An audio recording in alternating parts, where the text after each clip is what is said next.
Hello everyone. दोस्तों, क्या आपके एआईएस में भी इस तरह से purchase of securities and units of mutual fund दिख रहा है और अब आपको ये समझ में नहीं आ रहा है कि ये परचेजेस आपको अपने आईटीआर में कहाँ पर दिखानी है? तो आज का वीडियो एंड तक ज़रूर देखिएगा। आज के वीडियो में हम डिस्कस करेंगे कि ये जो परचेज ऑफ सिक्योरिटीज़ आपको यहाँ पर दिख रहा है, इसे आप आईटीआर में कब दिखाएंगे और कब इसे नहीं दिखाएंगे। दोस्तों, ऐसी दो सिचुएशंस हैं जहां पर कि आपको ये परचेजेस अपने आईटीआर में रिपोर्ट करनी होती हैं। तो चलिए स्टार्ट करते हैं। मैं हूं सीए श्वेता सक्सेना। आप देख रहे हैं हमारा channel tax solutions. ITR filing के लिए अगर हमारी पेड सर्विसेज चाहते हैं तो हमारे व्हाट्सएप नंबर पर कॉन्टैक्ट कर सकते हैं। अगर ये इन्फॉर्मेशन आपको यूजफुल लगे तो चैनल को सब्सक्राइब ज़रूर कर लीजिएगा और वीडियो को लाइक एंड शेयर ज़रूर कर दीजिएगा। दोस्तों, बहुत सारे टैक्स पेयर्स ने हमसे ये सवाल पूछा है कि परचेज ऑफ सिक्योरिटीज़ को आईटीआर में कहाँ पर दिखाना होता है। तो इसके लिए सिंपल सा रूल है। अगर आपने सिर्फ परचेज की है लेकिन आपने सेल नहीं की है, स्टॉक आपके पास होल्डिंग पोजीशन में है, तो आपको अपने आईटीआर में कहीं पर भी परचेज ऑफ सिक्योरिटीज़ को नहीं दिखाना है। लेकिन अभी वीडियो स्किप मत करिएगा, ये अधूरी जानकारी है, आगे भी सुन लीजिए। दोस्तों, दो सिचुएशंस होती हैं जिसमें हमें अपने आईटीआर में परचेज ऑफ सिक्योरिटीज़ को दिखाना होता है। सबसे पहले हम पहली सिचुएशन की बात करते हैं। अगर आपने ड्यूरिंग द ईयर कोई भी शेयर्स या म्यूचुअल फंड्स सेल किए हैं, तो उस पर जब हम सेल करते हैं तो हमें कैपिटल गेन होता है या कैपिटल लॉस होता है। जब हम अपनी आईटीआर फाइल करते हैं तो हम उसमें सिर्फ सेल या सिर्फ परचेज नहीं दिखाते हैं, हम उसमें कैपिटल गेन दिखाते हैं। इसलिए अगर आपने सेल की है तो आपको अपने कैपिटल गेन के शेड्यूल में जाना है और वहाँ पर आप सेल दिखाएंगे, परचेज दिखाएंगे। जो भी कैपिटल गेन या कैपिटल लॉस कैलकुलेट होगा उसके अकॉर्डिंग आप टैक्स पे करेंगे। तो ये हो गई पहली सिचुएशन जहाँ पर कि आपको परचेज की रिपोर्टिंग करनी होती है जब आपने अपने शेयर्स या म्यूचुअल फंड्स को सेल किया है।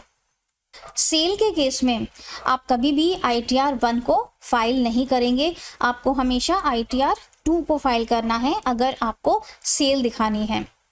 और अगर आपका सिर्फ लॉन्ग टर्म कैपिटल गेन है और वो 1.25 लाख रुपए 1.25 लाख से कम का है तो आप आईटीआर 1 में दिखा सकते हैं।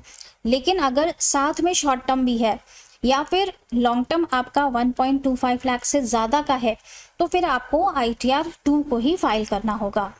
तो पहली सिचुएशन हमने समझ ली, जहाँ पर कि हमने सेल की है वहाँ पर हम सेल भी दिखाएंगे और परचेज भी दिखाएंगे। अब हम बात करते हैं दूसरी सिचुएशन की।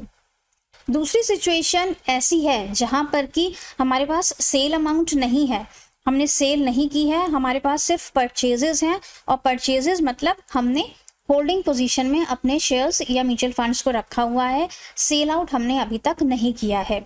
तब भी आपको रिपोर्टिंग करनी होती है, लेकिन उसके लिए एक बहुत इंपॉर्टेंट कंडीशन है। अगर आपकी टोटल इनकम 1 करोड़ रुपए से ज़्यादा है तब आपको आईटीआर 2 में एक शेड्यूल फिल करना होता है। आइए देखते हैं।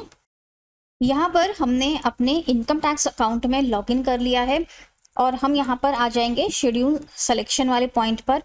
यहाँ पर एक हमें शेड्यूल मिलता है और ये आपको मिलेगा अदर्स वाले सेक्शन में। इसमें हमें मिलता है schedule AL, assets and liabilities at the end of the year. और ये शेड्यूल सिर्फ तभी एप्लीकेबल होता है जबकि आपकी टोटल इनकम 1 करोड़ रुपए को एक्सीड करती है। इस वाले शेड्यूल में आपको अपने सारे असेट्स और लायबिलिटीज डिक्लेयर करनी होती हैं।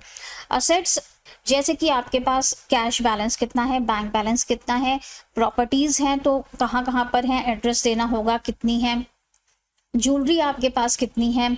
असेट्स में आपके इन्वेस्टमेंट्स भी आ जाते हैं कि आपके पास एफडीज कितनी हैं, शेयर्स कितने हैं, म्यूचुअल फंड्स कितने हैं, ये सब आपका असेट्स में कवर होता है। लाइबिलिटीज़ में आप कोई लोन चल रहा है तो वो दिखा सकते हैं।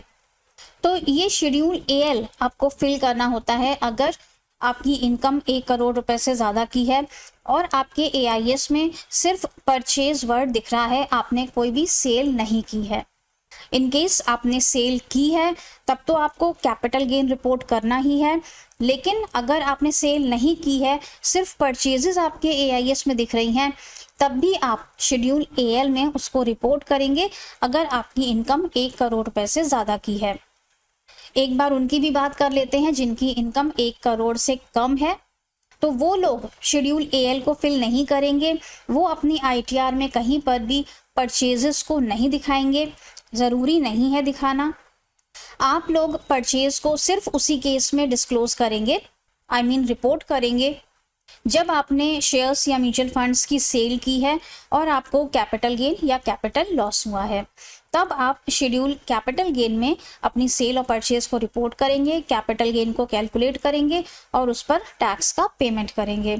आई होप ये बहुत सिंपल सी बात आपको समझ में आ गई होगी और ये इन्फॉर्मेशन आपके काम की भी साबित होगी।